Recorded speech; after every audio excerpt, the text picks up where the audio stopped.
আমরা সকলেই কম বেশ জানি যে ওযু বা পবিত্রতা এটা হলো সালাতের চাবি।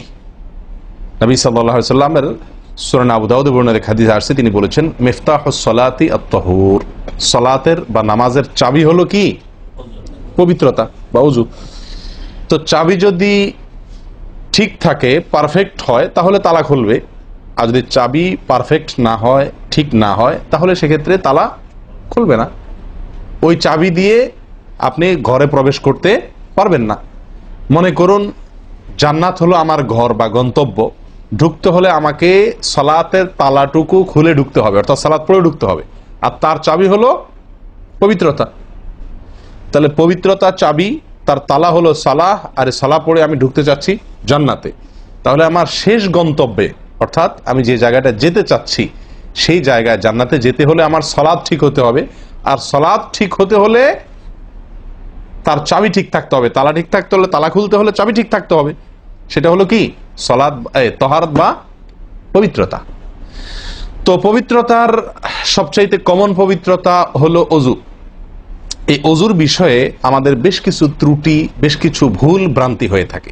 ওযুর যে ভুলগুলো হয়তো আপনিও করেন, আমরাও করছি প্রতিনিয়ত, কিন্তু জানি না। তো সেগুলো নিয়ে আমরা সংক্ষেপে আলোচনা করব। নবী সাল্লাল্লাহু আলাইহি ওয়াসাল্লাম বুখারী মুসলিমের হাদিসে আসছে, তিনি বলেছেন লা তুকবালু সালাতুন বিগাইরি তাহুরিন, পবিত্রতা ছাড়া কোনো সালাত কবুল হবে না। কোন সালাত আল্লাহর কাছে অ্যাকসেপ্টেড, গ্রহণযোগ্য হবে না কি ছাড়া? তাহারাত ছাড়া, ওযু ছাড়া। অতএব এই ওযু এটা পূর্ণাঙ্গ হলে সালাত পূর্ণাঙ্গ হবে, সালাত পূর্ণাঙ্গ হলে জান্নাতে যাওয়া সহজ হবে ইনশাআল্লাহ। অতএব একটা আরেকটার সাথে সম্পর্ক যুক্ত বিধায় সবকিছুর আগে, সালাতেরও আগে আমাকে লক্ষ্য করা দরকার আমার ওযু বা তাহারাতটা কি হচ্ছে কিনা, ঠিকঠাক হচ্ছে কিনা। প্রিয় ভাইরা, ওযু দুই প্রকার, একটা হলো কোন রকম ওযু, আরেকটা হলো পূর্ণাঙ্গ ওযু। একটা হলো কোন রকম ওযু, আরেকটা হলো কি? পূর্ণাঙ্গ ওযু। পূর্ণাঙ্গ ওযু যেটা, এটাকে হাদিসের ভাষায় বলা হয়েছে ইসবাগুল ওযু। পূর্ণাঙ্গভাবে ওযু করা, এটাকে বলা হয়েছে ইসবাগুল ওযু, অর্থাৎ ওযুকে পরিপূর্ণভাবে করা। আরেকটা হলো যেন তেন ভাবে, কোন কোন রকম ভাবে ওযু সেরে ফেলা।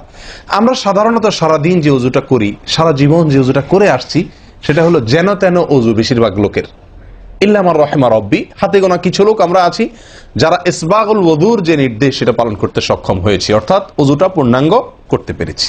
প্রিয় ভাই বন্ধুগণ, ইসবাগুল ওযু এর নির্দেশ নবী সাল্লাল্লাহু আলাইহি ওয়াসাল্লাম বিভিন্ন জায়গায় দিয়েছেন, বিভিন্ন জায়গায় বহু হাদিসে আসছে, তোমরা ওযুকে আসবিগুল ওযু, আসবিগুল ওযু, তোমরা ওযুকে পরিপূর্ণ করো, ওযুকে পূর্ণাঙ্গভাবে করো, সঠিকভাবে করো, যথাযথভাবে করো। তার মানে নবী সাল্লাল্লাহু আলাইহি ওয়াসাল্লাম জানতেন যে ওযুতে যথার্থতার খেলাফ প্রচুর পরিমাণে হয়ে থাকে, আর সেজন্য তিনি সাবধান করেছেন আসবিগুল ওযু, অর্থাৎ ওযুকে তোমরা পূর্ণাঙ্গভাবে করো, সুন্দরভাবে করো, যথার্থভাবে করো।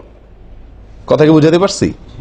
যেহেতু ওযুর বিষয়ে আমাদের গাফলতি আছে বা গাফলতি থাকার কথা, সেজন্য নবী সাল্লাল্লাহু আলাইহি ওয়াসাল্লাম আমাদেরকে বলেছেন ওযু করো, এটা না, বলেছেন আসবিগুল ওযু, অর্থাৎ আকমিলুল ওযু, ওযুকে পরিপূর্ণভাবে করো, সুন্দরভাবে করো, যথাযথভাবে করো। ওযুর যে ফজিলত, ওযুর যে ফজিলত মুসলিম বর্ণিত হাদিসে আসছে, নবী সাল্লাল্লাহু আলাইহি ওয়াসাল্লাম বলেছেন যে ব্যক্তি পরিপূর্ণভাবে ওযু করবে, পরিপূর্ণভাবে ওযু করবে, ভালোভাবে ওযু করবে, এবং ওযুর শেষে কালিমাতুশ শাহাদা যেটা আছে, আশহাদু আল্লা ইলাহা ইল্লাল্লাহু ওয়াহদাহু লা শারীকা লাহু ওয়া আশহাদু আন্না মুহাম্মাদান আবদুহু ওয়া রাসূলুহু, এই কালিমায়ে শাহাদা পাঠ করবে ওযুর শেষে, এই ব্যক্তির জন্য আল্লাহ সুবহানাহু ওয়া তাআলা জান্নাতের সমস্ত দুয়ার খুলে দিবেন। তাহলে আমরা বলতে পারি জান্নাতের 8 দুয়ারের সমস্ত দুয়ারের একটা রিমোট এখানে নবী সাল্লাল্লাহু আলাইহি ওয়াসাল্লাম আমাদেরকে বাতলে দিয়েছেন। একটি রিমোট, এই এক রিমোট টিপের সঙ্গে সঙ্গে 8 দরজা সব খুলে যাবে। সেটা হলো ওযুকে কি করা? পরিপূর্ণভাবে করা, সুন্দরভাবে করা, এবং এর শেষে, ওযুর শেষে কালিমাতুশ শাহাদা পাঠ করা, আশহাদু আল্লা ইলাহা ইল্লাল্লাহু ওয়াহদাহু লা শারীকা লাহু ওয়া আশহাদু আন্না মুহাম্মাদান আবদুহু ওয়া রাসূলুহু। আপনি পাঠ করলেন, জান্নাতের সমস্ত দুয়ার এর রিমোট যেন টিপ দিলেন। এই তিনটা কাজ করলেন মানে কি? জান্নাতের 8 দরজার একটি কমন রিমোটে টিপ দিলেন আপনি, সবগুলো পটপট খুলে যাবে, যে কোনো দরজা দিয়ে আপনি জান্নাতে দাখিল হতে পারবেন ইনশাআল্লাহ। প্রিয় ভাইরা, তাহলে হাদিস থেকেও বোঝা গেল যে যে কোনো দরজা দিয়ে ঢুকতে হলে ওযুটা হইতে হবে পরিপূর্ণরূপে ওযু, ইসবাগুল ওযু। অতএব ওযু আমার পরিপূর্ণ হচ্ছে কিনা এই বিষয়টা একটু যাচাই করা দরকার কি দরকার না? প্রিয় ভাইরা, নবী সাল্লাল্লাহু আলাইহি ওয়াসাল্লাম সূরা আবু দাউদের এক হাদিসে বলেছেন, ইন্নাহা লা তাতিম্মু সালাতু আহাদিকুম হাত্তা ইউসবিগাল ওযুআ কামা আমারাহুল্লাহ। তোমাদের কারোর সালাত ততক্ষণ পর্যন্ত পরিপূর্ণ হবে না, সালাত ততক্ষণ পর্যন্ত সুন্দর হবে না, পূর্ণাঙ্গ হবে না, সালাতে পূর্ণতা আসবে না যতক্ষণ না তোমরা ওযুকে ঠিক আল্লাহ যেভাবে করতে নির্দেশ করেছেন ওইভাবে পরিপূর্ণভাবে না করো। আল্লাহ সুবহানাহু ওয়া তাআলা যেভাবে ওযু করতে বলেছেন ওইভাবে পরিপূর্ণ রূপে ওযু না করা পর্যন্ত তোমাদের সালাত পূর্ণতা পাবে না। তাহলে সালাতের পূর্ণতা পাওয়ার জন্য ওযুটি হইতে হবে, ওযু না শুধু। আমরা জানি যে সালাতের জন্য ওযু করতে হয় না, ওযু করলেই শুধু সালাতের পূর্ণতা আসবে না, ওযুটা হইতে হবে আল্লাহ যেভাবে নির্দেশ করেছেন সেভাবে, যথাযথ উপায়ে এবং সঠিকভাবে। প্রিয় ভাইরা, এখন আসি আমরা ওযুতে কি ভুলগুলো আমাদের এমন হয় যেগুলো কারণে আমাদের ওযুর পূর্ণতা নষ্ট হতে পারে। তার ভিতরে এক নম্বরের ভুল হলো, যেটি আমাদের হয়ে থাকে ওযুর ক্ষেত্রে অনেকেরই, সেটা হলো বিসমিল্লাহ পাঠ না করা। ওযুর শুরুতে কি পাঠ করতে হয়? বিসমিল্লাহ। আপনি যখন হাত ধুয়ে তো ওযু শুরু করবেন, দুই হাতের কবজি দুই হাতে ওযু শুরু করবেন না, প্রথম কাজ, তার আগে আপনি কি করবেন? বিসমিল্লাহ। বিসমিল্লাহ বলে হাত ধুয়ে তারপর ওযু শুরু করবেন। বহু লোক আছি আমরা ওযুখানায় ওই গল্প করতেছি, আড্ডা মারতেছি, কথাবার্তা বলতেছি, এই বলতে বলতে ওযু শুরু করে দিছি, তাহলে বিসমিল্লাহ কখন পড়তেছি? বিসমিল্লাহটা অনেক সময় অমনোযোগিতার কারণে, অবহেলার কারণে, অন্যমনস্কতার কারণে বিসমিল্লাহটা অনেক সময় আমরা বলতে ভুলে যাই। অথচ এই বিসমিল্লাহ পাঠ করা ওযু শুরুতে অনেক বিশেষজ্ঞ আলেমের মতে ফরজ। অনেকে বলেন বিসমিল্লাহ পাঠ না করলে ওযুই হবে না, আপনি যদি ভুলে বাদ দেন ওযু হলো না। যদিও সংখ্যাগরিষ্ঠ ওলামাদের মতে এটা না, তাদের মতে বিসমিল্লাহ পাঠ করা এটা ওযুর সুন্নাহ। এটা হলো ওযুর কি? সুন্নাহ। এটা আপনি যদি বিসমিল্লাহ বলে যদি ওযু শুরু করেন তাহলে ওযুটার ভিতরে পূর্ণাঙ্গতা আসলো। ওযুটার ভিতরে কি আসলো? পূর্ণাঙ্গতা আসলো। ওযুটার ভিতরে ওযুটা আপনার হৃষ্টপুষ্ট হলো। এই ওযুতে ইনশাআল্লাহ আপনার সালাত পূর্ণাঙ্গ হবে, যে সালাত আপনাকে জান্নাতে নিয়ে যাবে ইনশাআল্লাহ।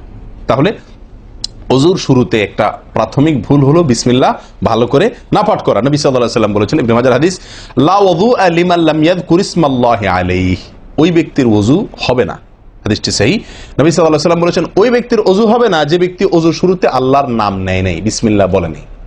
এখন ওযু হবে না বলা হয়েছে, এই হবে না বলতে হাদিস বিশেষজ্ঞ উলামা ইকরাম এবং ফুকাহা ইকরাম বলেন, এখানে হবে না বলতে ওযুর ওই প্রাণ হলো না, ওযু পূর্ণাঙ্গ হলো না, ওযুটা যেভাবে হওয়া দরকার ছিল সেভাবে হলো না, কোন রকম হয়ে গেল মার্শাল হাল, সালাত আদায় হয়ে গেল, দায়িত্ব খালাস হয়ে গেল, কিন্তু এটা যেভাবে আল্লাহ সুবহানাহু ওয়া তাআলা চাচ্ছেন, নবী সাল্লাল্লাহু আলাইহি ওয়াসাল্লাম চাচ্ছেন, যেভাবে ওযুর নির্দেশ আসছে সেভাবে হলো না। যদি আমি বিসমিল্লাহ পাঠ না করি তাহলে বোঝা গেল ওযু করার সময় আপনি কারোর সাথে কথা বলছেন, খোশ গল্প করছেন, মোবাইলে আলাপ করছেন, অন্য কোনো ব্যস্ততায় আছেন, অন্য কোনো ধ্যানে আছেন, ওই অবস্থায় হাত ধুয়ে ওযু শুরু করে দিলেন, বিসমিল্লাহ পাঠ করলেন না। এটা হলো একটা ত্রুটি। এই ত্রুটি আমাদের হয় কিনা মাঝে মধ্যে? অনেকে তো আছেন নিয়মিতই করেন না, অনেকে আছেন করেন কিন্তু ওই যে অন্য মানুষকে হয়ে গেলে হাত ধুয়ে শুরু করে দিয়েছেন আর বিসমিল্লাহ আর বলেন নাই। তাহলে আপনি যে কোনো কাজের শুরুতে বিসমিল্লাহ বললেন কি না বললেন সেটা এত বেশি গুরুত্বপূর্ণ না, যত বেশি গুরুত্বপূর্ণ ওযুর শুরুতে বিসমিল্লাহ পাঠ করা, কারণ এটার জন্য পৃথক নির্দেশ এসেছে। এমনি তো একটা কমন নির্দেশ আছে, নবী সাল্লাল্লাহু আলাইহি ওয়াসাল্লাম বলেছেন, কুল্লু আমরিন জিবারিন লাম ইউবদা বিবিসমিল্লাহ ফাহুয়া আবতার ওয়া ফি রিওয়ায়াতিন ফাহুয়া আকতা। যে কোনো গুরুত্বপূর্ণ কাজ আল্লাহর নাম দিয়ে শুরু না করলে সেটা অপূর্ণাঙ্গ থাকে, কাজটা অর্ধেক থাকে, অর্ধেকা থাকে, অপূর্ণাঙ্গ থাকে, পূর্ণাঙ্গতা আসে না যে কোনো ভালো কাজ। কিন্তু ওযুর বিষয়ে নবী সাল্লাল্লাহু আলাইহি ওয়াসাল্লামের আলাদা নির্দেশ আছে, ওযু হয় না এমন কথা তিনি বলেছেন। তাহলে বোঝা গেল ওযুর শুরুতে বিসমিল্লাহ পাঠের উপরে আমাদের সাবধান হতে হবে। এখন একটা সমস্যা হলো, আমরা আজকাল বেশিরভাগ লোক ওযু করি হলো টয়লেটের মধ্যে, আর টয়লেটের মধ্যে আল্লাহর নাম নেওয়া নিষেধ, ঠিক না ঠিক? টয়লেটের মধ্যে আল্লাহর নাম নেওয়া নিষেধ, জায়েজ নাই। তাহলে আমাদের ওযু যদি টয়লেটে আপনার বাথরুমের ভেতরে যে কি করি ওযু করি, তাহলে আমি বিসমিল্লাহ বলতে পারবো না, কারণ আল্লাহর নাম নেওয়া বাথরুমে নিষেধ, টয়লেটে নিষেধ। আবার বিসমিল্লাহ না বললে আমার ওযুটাও পূর্ণাঙ্গ হচ্ছে না, তাহলে আমি করবোটা কি? বলেন, সমাধানের পথ কি? কি করব? কি নিষেধাজ্ঞা অমান্য করে বিসমিল্লাহ বলবো, নাকি আপনার বিসমিল্লাহ ছেড়ে দেব? তাতে তো ওযু আবার পূর্ণাঙ্গ হবে না। দুইটাই সমস্যা না? এই জন্য উত্তম এবং সবচেয়ে ভালো হলো অজুটা বাহিরে করার চেষ্টা করবেন। বেশিরভাগ জায়গাতে, সব জায়গাতে কম বেশ বাথরুম টয়লেটের ভেতরে যদি বেসিন থাকে তো বাইরেও টেপ বা বেসিনের ব্যবস্থা থাকে, থাকে না থাকে না? বিশেষ করে বাসা বাড়িতে অথবা অফিস আদালতে দেখা যায় যে ওই টয়লেটে অনেক সময় আমরা কি করে ফেলি, অজু করে ফেলি। এটা উচিত না, এটা একটা ভুল আমাদের। অজু আমরা করব বাহিরে। কেন? কারণ টয়লেটে অজু করতে গেলে আল্লাহর নাম নিতে হচ্ছে, আর আল্লাহর নাম নেওয়া নিষেধ। সেখানে আমি সেখানে আল্লাহর নাম নিতেও পারছি না, আর নাও নিতে পারছি না। যদি নেই তাহলে আল্লাহর নাম নিয়ে গুনাহ করছি টয়লেটে, আর যদি না নেই তাহলে আমার অজুটা অপূর্ণাঙ্গ থেকে যাচ্ছে। ঠিক না ঠিক? এই জন্য আমরা উত্তম হলো অজু করব কোথায়? বাইরে এসে যে কোনো টেপে। কথা কি বুঝতে পারছি? বাইরে এসে একান্ত যদি কখনো আপনি বাধ্য হয়ে যান, বাইরে ভিড় নাই, ব্যবস্থা, সেটা ভিন্ন কথা। আর বাসা বাড়িতে যদি এরকম কোনো বাসা বাড়িতে যে বাইরে কোনো সিস্টেম নাই, আপনার নিজের বাসা না, আপনি ঠিক করতে পারতেছেন না, তো কমপক্ষে বেসিন এবং আপনার টয়লেটের কমোডের মাঝখানে কি দিব, একটা পর্দা বা ওয়াল কোনো কিছু দিয়ে নিব ইনশাআল্লাহ। কথা বুঝতে পারছি ভাই? আল্লাহ তাআলা আমাদের সকলকে এই বিষয়টি লক্ষ্য করার তৌফিক দান করেন।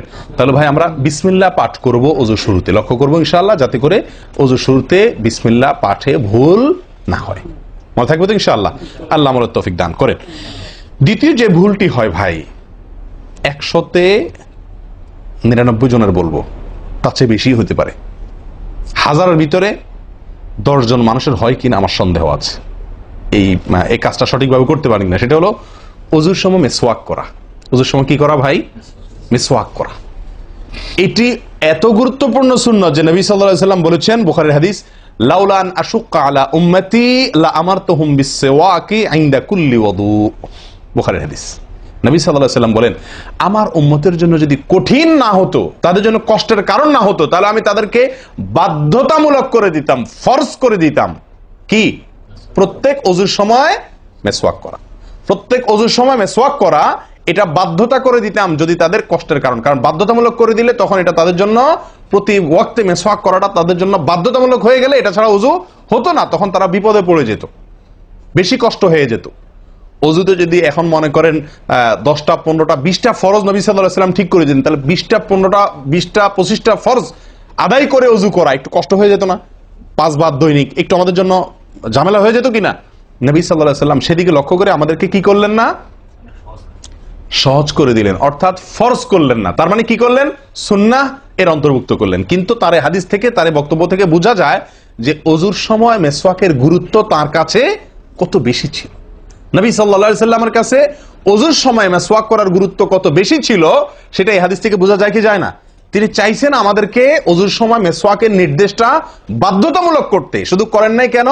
আমাদের কষ্টের দিকে লক্ষ্য করি। এই হাদিস থেকে নবী সাল্লাল্লাহু আলাইহি ওয়াসাল্লাম যে চাচ্ছেন মনে প্রাণে আমরা যেন অজুর সময় মেসওয়াক করি, এটা বোঝা যায় কি যায় না? ভাই আমরা বিশেষ করে আরবিয়ানদেরকে দেখি, স্পেশালি সৌদি আরবে আমরা যারা আছি দেখি যে সৌদিদের প্রত্যেকের পকেটে কি থাকে? মেসওয়াক থাকে, এবং তারা সারাক্ষণ মেসওয়াক করে। এটা যেমন আমার দাঁতের মাড়ির জন্য উপকারী, ন্যাচারাল আপনার রস, মেসওয়াকের রস কর যেটা আসে, বিশেষ করে তিতাটিতে জাতীয় হলে আরো বেশি ভালো হয়। এটা আমাদের দাঁতের জন্য যেমন উপকার হয়, তেমনি ভাবে দাঁতকে পরিষ্কার রাখে, দবদবা রাখে, দুর্গন্ধ দূর করে, অনেক দুনিয়াবী উপকারিতা আছে। আর এর পাশাপাশি আপনি যতবার মেসওয়াক করছেন ততবার নবী সাল্লাল্লাহু আলাইহি ওয়াসাল্লামের এই আদেশটি আপনার পালন হচ্ছে। অজুটা, বিশেষ করে অজুর সময় মেসওয়াক করলে আপনার অজুটা কি হচ্ছে? যেই অজুতে তালা খুলবে সুন্দরভাবে এবং আপনি জান্নাত পর্যন্ত যেতে পারবেন, সে অজু হবে যদি আপনি তাতে কি করতে পারেন? অজুর মধ্যে সময় মেসওয়াক করতে পারেন। ভাই কার কার পকেটে মেসওয়াক আছে? আছে সাথে কারো? তো আপনারা আসার সময় আসছেন যে অজু করেন নাই? কি বলেন? মেসওয়াক আছে কার কার? আলহামদুলিল্লাহ, একজন পাওয়া গেল। আর ভাই অজুর সময় মেসওয়াক এটি আমরা ছেড়ে দিয়েছি। এই আমলটা আমাদের মধ্যে নাই বললেই চলে। কি বলেন? এই আমলটাকে পুনর্জীবন দেওয়া যায় কি না? যায় না। অন্য কারোর জন্য না, আমার নিজের জন্য। আমি মেসওয়াক করব, তার উপকারিতা আমি নিজে পাবো, দুনিয়াতে পাবো, মানি ভালো থাকবে, মুখে দুর্গন্ধ দূর হবে, মুখ পরিচ্ছন্ন হবে। আখেরাতে পাবো নবী সাল্লাল্লাহু আলাইহি ওয়াসাল্লামের সুন্নাহ পালনের মাধ্যমে অজু সুন্দর হবে, অজু সুন্দর হলে সালাত ঠিক হবে, সালাত ঠিক হলে জান্নাতে যেতে পারবো। তাহলে একটা একটার সাথে সম্পর্কযুক্ত। মেসওয়াক করবো তো ইনশাআল্লাহ? একদম উঠে গেছে মেসওয়াক। অজুর সময় মেসওয়াক করতে আমাদের দেশি ভাইদেরকে দেখাই যায় না একেবারে বললে চলে। প্রিয় ভাইরা, আপনারা কি জানেন নবী সাল্লাল্লাহু আলাইহি ওয়াসাল্লামের জীবনের শেষ আমল কি ছিল? মেসওয়াক ছিল। নবী করিম সাল্লাল্লাহু আলাইহি ওয়াসাল্লামের জীবনের শেষ আমল, যে আমলের পরে আর কোনো আমলের সুযোগ পান নাই, এই আমলের পরে তিনি দুনিয়া থেকে বিদায় নিয়ে গেছেন। তার জীবনের লাস্ট আমল কি ছিল? মিসওয়াক। তিনি আয়েশা রাদিয়াল্লাহু তাআলা আনহার কোলে মাথায় রেখে শুয়েছিলেন মৃত্যুর ঠিক আগ মুহূর্তে। শরীরে আর শক্তি ছিল না মেসওয়াক চিবানোর মতো, নতুন মেসওয়াক চিবায়া ওটাকে নরম করবেন এই শক্তিটা ছিল না। আল্লাহ রাসূল সাল্লাল্লাহু আলাইহি ওয়াসাল্লাম আয়েশা রাদিয়াল্লাহু তাআলা আনহাকে দিলেন, আয়েশা মেসওয়াকটা আমাকে একটু চাবায়া দাও। তিনি চাবায়া নরম করে দিলেন। এরপর নবী সাল্লাল্লাহু আলাইহি ওয়াসাল্লাম মেসওয়াকটা করলেন। বাস, এই মেসওয়াকের পরে তার মৃত্যু এবং এই মেসওয়াকের মাঝখানে আর কোনো আমল করার সুযোগ ছিল না। ভাই, কত গুরুত্বপূর্ণ আমল বোঝা উচিত।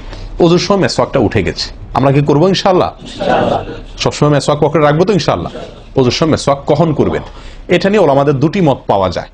বেশিরভাগ ওলামাদের মত এবং বিশুদ্ধ মত হলো কুলি করার সময় আমরা মেসওয়াক করব। কুলি করার সময় আপনি বিসমিল্লাহ বলে হাত ধুলেন, এরপরে কুলি করলেন। মেসওয়াক করতে হবে এভাবে, সোজাসুজি, উপরে নিচে না, পাশাপাশি, ঠিক আছে? মেসওয়াক দিয়ে এভাবে আপনি খুব বেশি সময় করা দরকার না, একটা ঘষা দেন উপরের মাড়িতে, আরেকটা ঘষা দেন নিচের দাঁতে, দিয়ে এবার একবার কুলি করে ফেলান, ঠিক আছে? আবার মেসওয়াক দিয়ে একটা ঘষা দেন, আবার একটা ঘষা দেন, আবার কুলি করে ফেলেন। এভাবে 3 বার মেসওয়াক করেন, 3 বার কুলি করেন, বা সুন্নাত আদায় হয়ে গেল। কথাকে বুঝাতে পারছি? আল্লাহ তাআলা আমাদের সকলকে তৌফিক দান করেন। প্রিয় ভাইরা, তাহলে ওযুর মধ্যে আমাদের যে খুঁতগুলো আছে আমি সেগুলো ধরা দেওয়ার চেষ্টা করছি। একটা বড় খুঁত, যে খুঁত থেকে আমরা বেশিরভাগ লোকই মুক্ত নই, সেটি হলো মেসওয়াক বিহীন ওযু। লক্ষ্য করবো তো ইনশাআল্লাহ। আল্লাহ আমাদেরকে আমলের তৌফিক দান করেন। একান্ত না থাকলে আঙ্গুল দিয়ে করলেন, কিন্তু আপনি নিয়মিত আঙ্গুল দিয়ে করলেন সেটা না, মেসওয়াকই করা উচিত। ভাই, 3 নম্বর যে ভুলটা আমাদের হয়ে থাকে সেটা হলো কুলির মধ্যে। দেখেন প্রত্যেকটা কাজেই কিন্তু আমি একটা একটা করে আপনার দেখাচ্ছি হুজুর, প্রত্যেকটা কাজে আমাদের ত্রুটিগুলো হয় কিভাবে দেখেন। কুলির সময় ভুল হয়। কি ভুল হয়? কুলিটা যেভাবে করার কথা সেভাবে আমরা করি না। হাদিসে কুলির বিষয়ে নির্দেশ এসছে, সেটাকে বলা হয়েছে মদমাদা। মদমাদা আরবি শব্দ, এটার বাংলা অর্থ হয় কুলি করা বা কুলকুচি করা বা কুলকুচা করা। এই কুলি বা কুলকুচা এটা হলো মুখের ভিতরে আপনি হাতের কোষে করে পানি নিয়ে মুখে নাড়বেন, এরপরে ফেলবেন, আবার হাতে নিবেন, কিছু সময় নাড়বেন, 1 সেকেন্ড হোক 2 সেকেন্ড হোক, এরপরে ফেলবেন। এটা হলো কুলি বা কুলকুচা। আমরা বেশিরভাগ সময় এরকম করি আলহামদুলিল্লাহ। যখন ব্যস্ত থাকি, যখন হুলস্থুল থাকে, কোনো সময় কোনো কাজের তাড়া থাকে, তখন অনেক সময় আমরা কি করি? হয় কি না হয় না? মুখে নিলাম আর ঢাললাম, মুখে নিলাম আর ঢাললাম। আমি জানি না আপনাদের হয় কিনা এরকম। আমি দেখছি এরকম অনেক সময় হয়। আপনারা একমত কিনা? নিলাম মানে ব্যস্ততার কারণে হয়তো জামাত শেষ হয়ে যাচ্ছে বা অন্য কোনো কারণ আছে, অথবা দেরিতে আসছি, তো তখন মুখের ভিতর নেওয়া আর ফেলাও, নেওয়াও আর ফেলাও, এতে কুলি হবে না। হাদিসে যে কুলির নির্দেশ আসছে সেই কুলি হবে না। এটা মুখে পানি দিলেন আর বাইর করলেন, এটাতে কুলি হইতে হলে আপনাকে মুখে পানি দিবেন, নাড়বেন। ভাই, কুলিটা কেন করতে বলা হয়েছে? মুখের ভেতরটা কি করার জন্য? পরিষ্কার করার জন্য। আপনি যদি মুখে পানি নেন আর বাইর করেন, তাহলে কি মুখ পরিষ্কার হবে? আপনাকে তো মিনিমাম 1-2 সেকেন্ড হলেও নাড়তে হবে জিনিসটা, পানিটা, তাহলে আপনার মুখটা কি হবে? পরিষ্কার বা পরিচ্ছন্ন হবে। আল্লাহ তাআলা আমাদেরকে আমলের তৌফিক দান করেন। ভাই, তাহলে কুলির ত্রুটিটা বুঝতে পারছেন তো? তাড়াহুড়া করে অনেক সময় মুখে পানি নিয়ে ফেলে দিই আমরা, এটা করা যাবে না। নাম্বার 4, নাকে পানি দেওয়া। দেখেন একটা একটা করে দেখেন, প্রত্যেকটাতে ত্রুটি আছে। আল্লাহুল মুস্তাআন। নাকে পানি দেওয়া, নাকে পানি দেওয়ার যে নির্দেশ আসছে হাদিসে, এটাকে বলা হয় ইস্তেনশাক। ইস্তেনশাক, ইস্তেনশাক আরবি ব্যাকরণ অনুযায়ী এটা বাবে ইস্তিফআলের মাসদার বা ক্রিয়ামূল, যেটার মধ্যে এক্সট্রা ভাবে টানা, আকর্ষণ করার অর্থ যার মর্মের ভিতরে আছে। তো ইস্তেনশাক শব্দের মূল অর্থ হলো পানি টানা, নাকে পানি টানা। আমরা নাকে পানি টানি না, দেইও না। ধান খেতে পানি দেওয়া হয়, আর লাল শাকের খেতে পানি ছিটানো হয়, ঠিক না? ঠিক। লাল শাক বা মূলার শাকের খেতে পানি ছিটানো হয়, আর ধান খাত, বেশিরভাগ ইরি ধান ইত্যাদি এই সমস্ত ধান খেতে পানি দেওয়া হয়। তাহলে দেওয়া আর ছিটানো বেশ কম আছে কি নাই? একটা হলো দেওয়া, একটা হলো ছিটানো, আর একটা হলো টানা। টানা হলো এ ক্লাসের অজুতে নাকে পানি টানবেন, বি ক্লাসের অজুতে নাকে পানি দিবেন, থার্ড ক্লাসের অজুতে নাকে পানি ছিটাবেন। আমি কি বুঝতে পারছি? তো আমরা বেশিরভাগ লোক থার্ড ক্লাসের উজু, সারা জীবন থার্ড ক্লাসের উজু করি। আপনি থার্ড ক্লাসের উজু করে আপনি জান্নাতে যাবেন?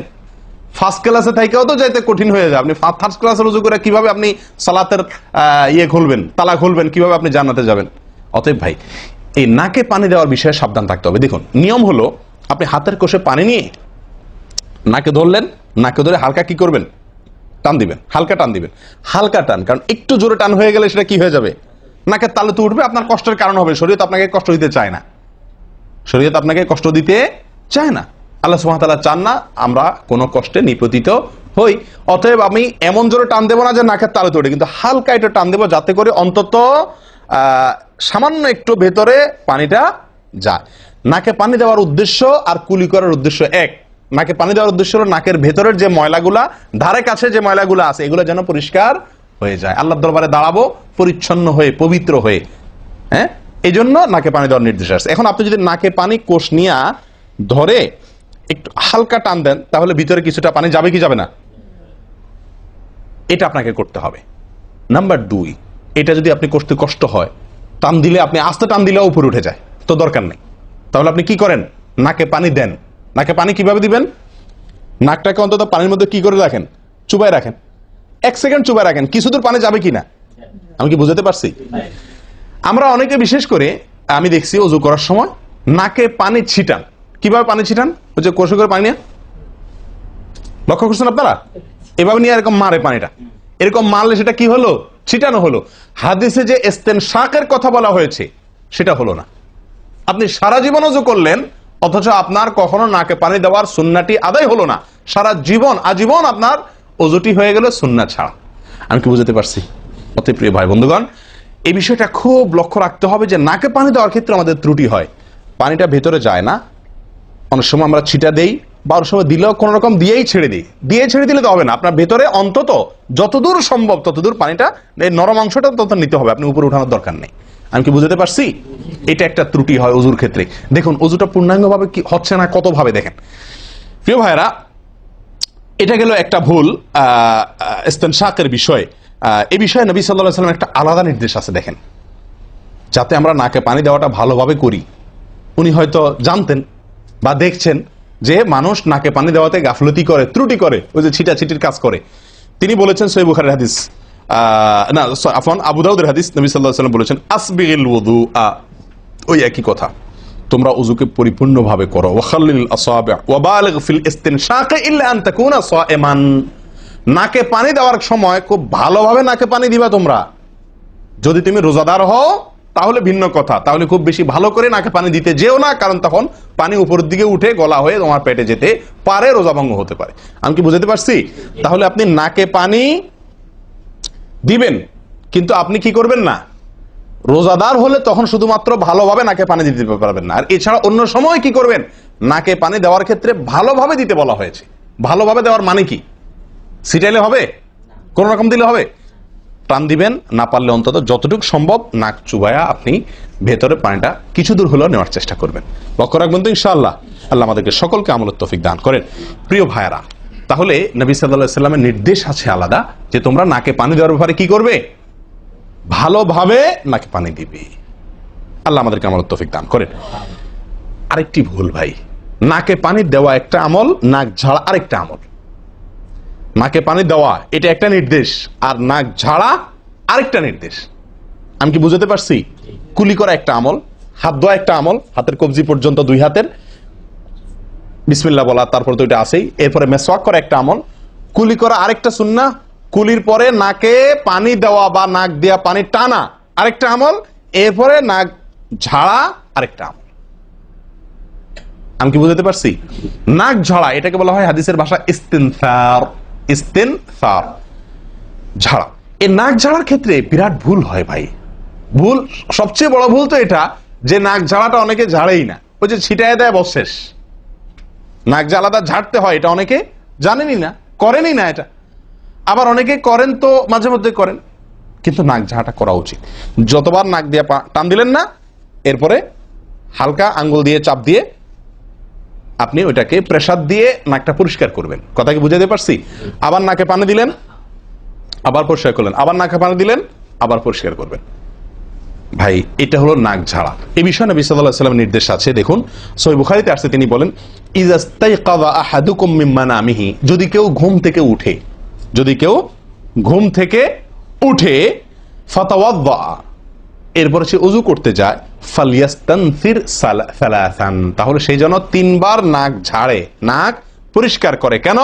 ফাইন্নাশ শাইতানা ইয়াবিতু আলা খাইশুমিহি, কারণ নাকের যে বাঁশি উপরের ছিদ্র, এই জায়গাটায় শয়তান রাত্রি যাপন করে। শয়তানের বেডরুম আপনার নাকের বাঁশি, বুঝতে পারছেন? শয়তানের বেডরুম হলো আমাদের নাকের বাঁশি। নবী সাল্লাল্লাহু আলাইহি ওয়াসাল্লাম বলছেন এই জায়গাটা সে অবস্থান নেয় এবং এই জায়গায় গিয়া মোটামুটি আমাদেরকে ব্রেন ওয়াশ করে যে শুয়ে থাক, আরাম কর, যত ওয়াসওয়াসা দেওয়া দরকার, তার যে ডিউটি সেটা সে পালন করে, কুকামের যত বুদ্ধি দেওয়া দরকার, কিন্তু তার এই ঘাঁটি হলো আমাদের নাকের বাঁশি। ওযুর সময় যদি আমরা এটাকে সুন্নাহ পালন করতে গিয়ে এটাকে ঝাড়ি, তাহলে শয়তান দূর হয়ে যায়। কথা বুঝতে পারছি ভাই? এই বিষয়ে আরো কয়েকটি হাদিস আছে যে হাদিসগুলো দ্বারা বোঝা যায় যে শয়তানের অবস্থান এই জায়গাটাতে থাকে মানুষের দেহে। তো আপনি যদি শরীরটাকে ফুরফুরে করতে চান, শয়তান ওয়াসওয়াসা থেকে ফ্রেশ হয়ে যেতে চান, তাহলে আপনার নাক ঝাড়ার আমলটার ব্যাপারে গুরুত্ব দিতে হবে। কথা বুঝতে পারছি ভাই?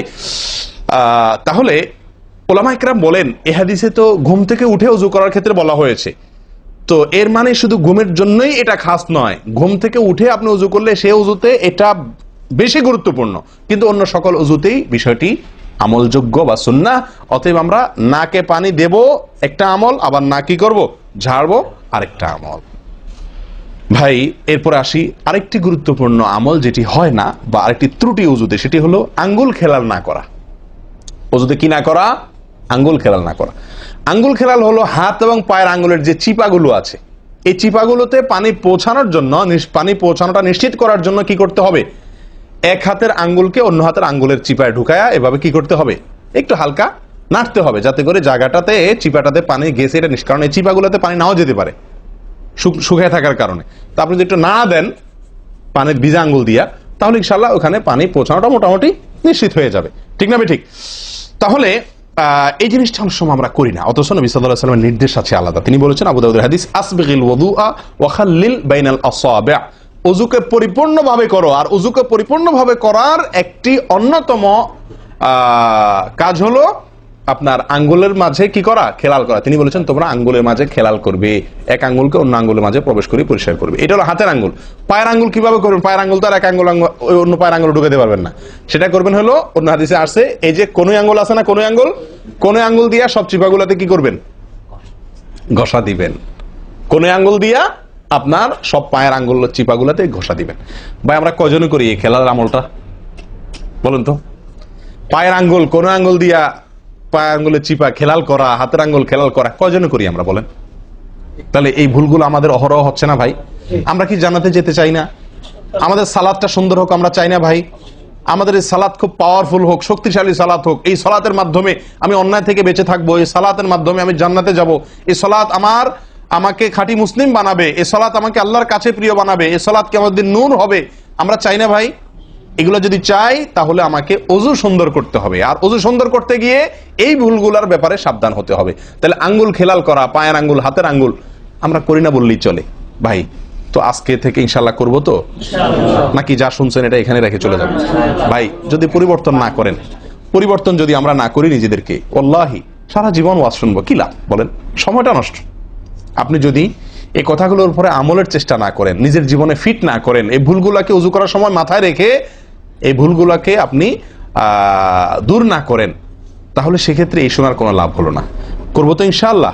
আল্লাহ সুবহানাহু ওয়া তাআলা আমাদের সকলকে সচেতন মুমিন হওয়ার তৌফিক দান করেন।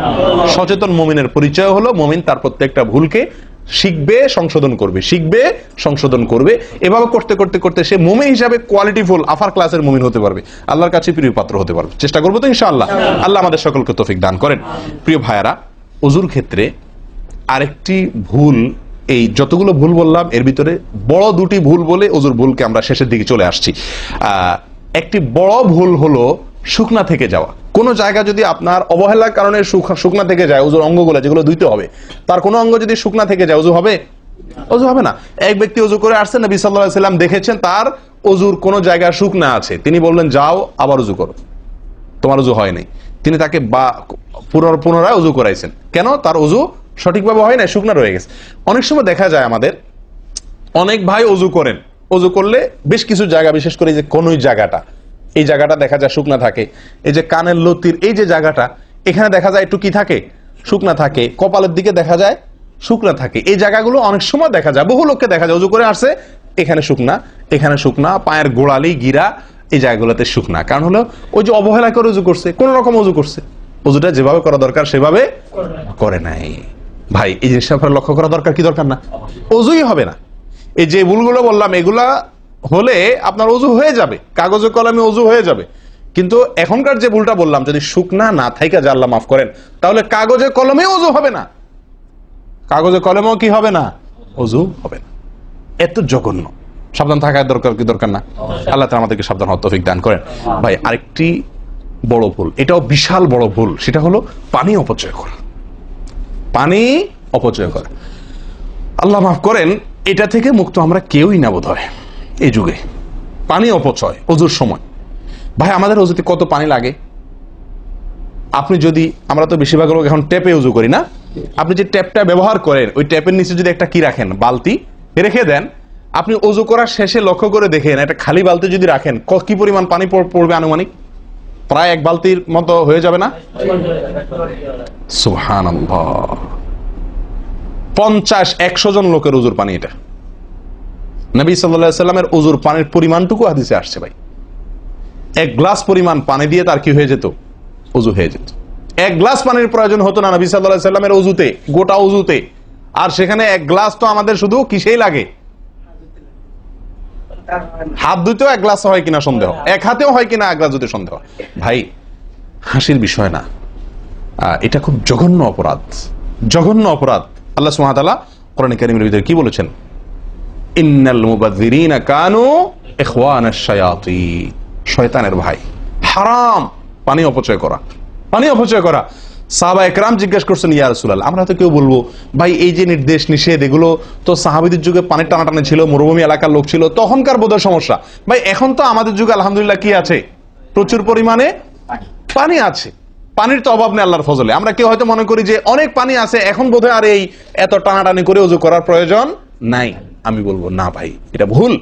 সাহাবায়ে কেরাম জিজ্ঞেস করছেন নবী সাল্লাল্লাহু আলাইহি ওয়াসাল্লামকে, ইয়া রাসূলুল্লাহ, যদি আমরা সমুদ্রে থাকি, নৌকায় যাচ্ছি, জাহাজে যাচ্ছি, সমুদ্রে পানির কোনো অভাব নাই, সেখানে পানি ব্যবহারের ক্ষেত্রেও কি আমাকে হিসাব করে করতে হবে? অতিরিক্ত করলে হিসাব দিতে হবে? নবী সাল্লাল্লাহু আলাইহি ওয়াসাল্লাম হাবাচক উত্তর দিয়েছেন। ও ভাই, তাহলে বোঝা গেল যে পানি ট্যাঙ্কিতে আছে, আপনার লাইনে পানি আছে, এই জন্য আমি পানি অপচয় করার অনুমতি আমাকে শরীয়ত দেয় নাই। অতিরিক্ত পানি ব্যবহার করলে আমাকে হিসাব দিতে হবে। সবচেয়ে উত্তম, সবচেয়ে ভালো হয় ভাই, আপনি যদি সম্ভব হয় বদনা বা কোনো জগ ইত্যাদিতে, মগ ইত্যাদিতে আপনি ওযু করেন, সবচেয়ে ভালো। টেপের মধ্যেই বেসিনে একটা মগ রেখে দিলেন, ওইটা দিয়া ঢেলে ঢেলে আপনি ওযু করেন, তাহলে পানি অপচয় হওয়ার সম্ভাবনা সবচাইতে কম। ট্যাপ ছেড়ে দিয়ে যে আমরা ওযু করি, আমরা যেভাবে ওযু করার কথা বলছি, এই যে মেসওয়াক করতে হবে, এরপরে কুলি করতে হবে, নাকে পানি দিতে হবে, আবার নাক ঝাড়তে হবে, এই কাজগুলো করতে একটা গ্যাপ হয় না, গ্যাপ। এই গ্যাপের সময় যদি আপনি টেপে ওযু করতেই হয়, তাহলে গ্যাপের সময় টেপ বন্ধ করতে হবে। আমি কি বুঝতে পারছি? গ্যাপের সময় টেপ বন্ধ করে এরপর আপনি মেসওয়াক করেন, টেপ বন্ধ করে এরপর আপনি নাক ঝাড়েন। আপনি টেপের পানি পড়তেছে, এদিকে আপনি অন্য কাজ করতেছেন, তাহলে এটা অপচয়ের গুনাহ হয়ে যায়। ভাই আমি ওযু করছি ইবাদত করার জন্য, ওযু করছি আল্লাহ সুবহানাহু ওয়া তাআলাকে সন্তুষ্ট করার জন্য, আবার কাজ যেটা করতেছি ওযুর মধ্যে পানি অপচয় করে, সেটা হলো শয়তানের ভাইয়ের কাজ, শয়তানের কাজ। তাহলে শয়তানের কাজ করে আল্লাহকে খুশি করা যাবে ভাই? এই ওযুতে আল্লাহকে খুশি করা যাবে? এই ওযুতে আল্লাহ সন্তুষ্ট হবেন? ওযু করলে নবী সাল্লাল্লাহু আলাইহি ওয়াসাল্লাম বলেছেন, দিনে 5 বার ওযু করলে, একটা মানুষ 5 বার গোসল করলে যেরকম তার শরীরে ময়লা থাকে না, একটা মানুষ দিনে 5 বার 5 ওয়াক্ত সালাতের জন্য ওযু করলে ওই লোকের অন্তরে বা ওই লোকের ভেতরে গুনাহ থাকে না, আল্লাহ তাকে গুনাহ থেকে পরিচ্ছন্ন করে দেন, পবিত্র করে দেন, ধুয়ে পরিষ্কার করে দেন 5 বার ওযু করার মাধ্যমে। ও ভাই, ওযু আমাকে পরিষ্কার করে দিবে, আমাকে পবিত্র করে দিবে, আমাকে পরিচ্ছন্ন করে দিবে, আমাকে সাফ করে দিবে। কখন?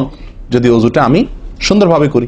আমার ওযুতে যদি এত বড় ভুল হয় যে পানি অপচয় করে আমি হারামে লিপ্ত হই, গুনাহে লিপ্ত হই, তাহলে আমার সে ওযু আমাকে পরিচ্ছন্ন করবে না, পবিত্র করবে না, সুন্দর করবে না, আল্লাহকে সন্তুষ্ট করা যাবে না। প্রিয় ভাইরা, আমি আবারও বলছি, এই ভুল থেকে আমরা কেউ মুক্ত নই। আল্লাহ মাফ করুক, ইল্লা মান রাহিমা রব্বি, হাতে গোনা 2-1 জন ছাড়া আমরা কেউ মুক্ত নই ভাই। উজু করার সময় পানি অপচয়। আজকে টেপের যে কালচার, এই টেপ ছেড়ে আমাদের উজু করা, এটা জঘন্য একটি ভুল। যদি টেপটা আমি ছেড়ে রাখি, হ্যাঁ আপনি উজু করছেন, বন্ধ করে নিচ্ছেন, আবার দরকার হচ্ছে চালাচ্ছেন, এটা হলে ঠিক আছে। আপনি যদি এটা করতে যান পাবলিক অজুখানাতে, হয়তো পিছন থেকে কেউ আপনাকে তাড়া মারবে, আরে ভাই তাড়াতাড়ি করেন, দেরি করতেছেন। মারুক ভাই তাড়া, সে তাড়া মারুক, কিন্তু আপনার উজুটা কি করতে হবে? আপনাকে কোয়ালিটিফুল উজু করতে হবে। আল্লাহ তাআলা আমাদেরকে সে উজু করার তৌফিক দান করেন। উজুর ক্ষেত্রে আরেকটা ভুল হলো ভাই,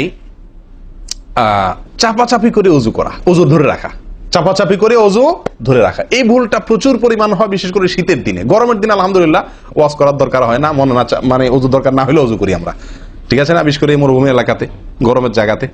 কিন্তু শীতের দিন আসলে সুবহানাল্লাহ, আসরের উজুতে চেষ্টা করি টেনে টুনে আসা পর্যন্ত নিয়ে যাওয়ার জন্য, ঠিক না ঠিক? একটা চেষ্টা থাকে যে আসরের উজুতে মাগরিব গেছে, যেহেতু পেশাবের বেগ আছে, বায়ুর বেগ আছে, বাথরুমের বেগ আছে, তো একটু চাইপা চুপা যদি ধরে রাখতে পারে, এসাটা হয়ে গেলে এসা বড় তারা উজু করা লাগলো না, খালাস উজু করাতে বেঁচে গেলাম ঠান্ডার দিনে, ঠিক না ঠিক? এই অলসতাটা আমরা অনেকে করি কি করি না, এটা উচিত না। উজুর ক্ষেত্রে এটা একটা বড় ভুল। প্রথম কথা হলো, আপনি যদি পেশাবের বেগ থাকে, বায়ুর বেগ থাকে, আপনি সালাতে দাঁড়ালে সালাতে মনোযোগ সেভাবে হবে না। সালাতে যেরকম মনোযোগ দরকার, আল্লাহর সঙ্গে আপনার যেটা মানে বান্দার সঙ্গে গোলামের যে একটা বিনয় প্রকাশের ব্যাপার আছে, সেটা হবে না যদি আপনার কি থাকে, অজুর মধ্যে ওই প্রেসার থাকে, পেশাব বা পায়খানার বেগ থাকে। ভাই মানুষ যে কোনো কাজেই, ভালো কাজ মনোযোগ দিয়ে করতে হলে পেশাব পায়খানার বেগ থাকলে করা যায়? তাহলে আপনার সালাতের ভিতরে খুশু খুশু কিভাবে আসবে? আপনার সালাত, যে সালাত আপনাকে সফলতা এনে দিবে, যে সালাত আপনাকে জান্নাত পর্যন্ত নিয়ে যাবে, সেই সালাতের জন্য তো খুশু খুশু দরকার, আপনার মনোযোগ দরকার, আপনার স্থিরতা দরকার। স্থিরতা তো আসবে না যদি আপনার মন থাকে টয়লেটে। আপনি আছেন মসজিদে, দেহ আছে মসজিদে, মনটা আছে টয়লেটে, তাহলে তো এই সালাত পূর্ণাঙ্গ হবে না। এই জন্য ভাই চাপা চাপি করে অজু ধরে রাখা, এটা অজুর ক্ষেত্রে আরেকটা বড় ভুল, এটা করা যাবে না।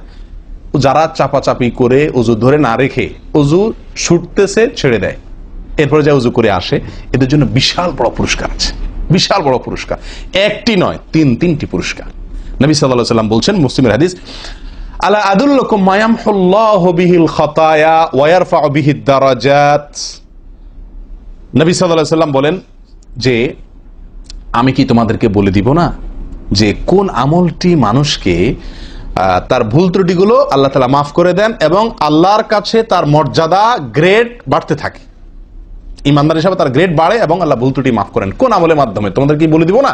সাহাবা ইকরাম বললেন, বালা ইয়া রাসূলুল্লাহ, হ্যাঁ ইয়া রাসূলুল্লাহ, আপনি বলে দিন। তখন নবী সাল্লাল্লাহু আলাইহি ওয়াসাল্লাম বললেন, ইসবাগুল wudu'i আলাল মাকারিহ, ইসবাগুল wudu'i আলাল মাকারিহ। প্রথম আমল, অপছন্দ, কষ্ট, ঠান্ডা, শীত, অথবা পানির অভাব, কিনা বুঝু করতে হইতেছে, যে কোনো কষ্টকে উপেক্ষা করে, কষ্টকে সহ্য করে যে ব্যক্তি অজু করে, অজু আটকায় রাখে না, এই ব্যক্তি, তাকে আল্লাহ সুবহানাহু ওয়া তাআলা তার গুনাহ যেমন মাফ করবেন, তার মর্যাদাও আল্লাহ তাআলা বৃদ্ধি করে দিবেন। তাহলে বোঝা গেল, সাধারণ অজু এটার চাইতে আপনি যদি অজুকে কি করেন, আপনি যদি অজুকে, কষ্টকে উপেক্ষা করে অজু করেন, চাপাচাপি করে অজু ধরে না রাখেন, ছেড়ে দেন, আবার অজু করে আসেন, ফ্রেশ হয়ে আসেন, নামাজটা পড়েন, তাহলে ইনশাআল্লাহ আপনি দুটি পুরস্কার আল্লাহ তাআলার কাছ থেকে পাচ্ছেন। এক হলো গুনাহ মাফ, আর একটা হলো মর্যাদা বৃদ্ধি। আল্লাহ তাআলা আমাদের সকলকে অজুর ভুল ত্রুটিগুলোকে কভার করে, এগুলো থেকে পরিচ্ছন্ন থেকে, এই ভুলগুলো থেকে মুক্ত থেকে আল্লাহ তাআলা আমাদের সকলকে অজু করার তৌফিক দান করেন। অজু ভঙ্গের কারণের ব্যাপারে কয়েকটা আমাদের ভুল ধারণা আছে। যেমন অনেকে মনে করেন যে সিগারেট খাইলে, বিড়ি খাইলে অজু যায়। অনেকে প্রশ্ন করেন, বিড়ি খাইলে, সিগারেট খাইলে অজু যায় কিনা? কি বলেন আপনারা, কি বলেন, অজু যায়? বিড়ি সিগারেট খাইলে? আপনাদের এখানে যায় অজু? না, আমাদের এখানে যায় না, আমাদের এখানে অজু যায় না ভাই। বিড়ি বা সিগারেট খাইলে অজু যাবে না। অজু যাওয়ার সাথে বিড়ি বা সিগারেটের সম্পর্ক না, ধূমপানের সাথে অজু যাওয়ার সম্পর্ক না। তাহলে আপনারা কেউ বলবেন, তাহলে হুজুর, তাহলে তো বিষয়টা, তাহলে বোঝা গেল ধূমপানটা তাহলে এত বড় কিছু না। আপনি যেরকম সোজা করে দিলেন যে ধূমপান করলে কি যাবে না, অজু যাবে না, আমরা তো জানতাম এটা মারাত্মক কোনো বড় অপরাধ, এটা করলে অজু যাবে। আপনি বলতেছেন অজু যাবে না, তাহলে তো বড় বোধহয় এটা ছোট অপরাধ। না ভাই, অজু যাবে না তো আমল যাবে, ইমান যাবে।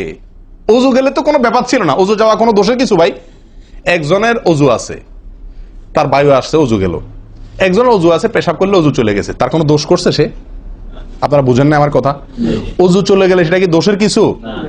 তাহলে এটা তো আমার বড় কিছু না, দোষের কিছু না।